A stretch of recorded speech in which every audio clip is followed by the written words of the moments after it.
आजपासून खेडे गावामध्ये उपोषणात बसत आहोत। त्याचं कारण असं की या आमच्या गावातून जिल्हा प्रमुख मार्ग 14 हा इतका महत्त्वाचा रस्ता जो जिल्ह्याला जोडतो असा मार्ग आमच्या गावातून गेलेला आहे।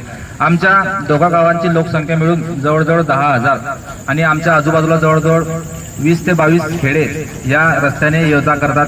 आमचं बाजारपेठेचे गाव आहे आणि आमच्या या गावाचा मुख्य जो रस्ता आहे जवळ एक खूप खोल खड्डे आमच्या या रस्त्यामध्ये आहेत आणि हा 1-2 वर्षापासून उद्भवलेला प्रश्न नाही, तर मागील 6 ते 7 वर्षापासून हा या ठिकाणी या रस्त्यात असेच खड्डे आहेत। पण कुठलाच सार्वजनिक बांधकाम विभागाचा इंजिनियर या ठिकाणी येऊन बघत नाही की या रस्त्याचा जेव्हा नवीन रस्ता जेव्हा ते तयार करतात याचं पाण्याचं ड्रेनेज वगैरे कसं काढावं याचं त्यांचा कुठलाही काही संबंध नसतो। कामगार येतात, डागडुजी करून चालले जातात, पण जो प्रश्न आहे तो तसाच उपस्थित राहतो। तर आमची या उपोषणाच्या माध्यमातून अशी मागणी आहे की जोपर्यंत या ठिकाणी सिमेंट कॉन्क्रीटचा उंच 1 फुटाचा रस्ता होत नाही आणि जे पावसाचं पाणी गटरमध्ये जात नाही अशी व्यवस्था जोपर्यंत होत नाही तोपर्यंत आम्ही या ठिकाणून उपोषणाहून उठणार नाही। धन्यवाद।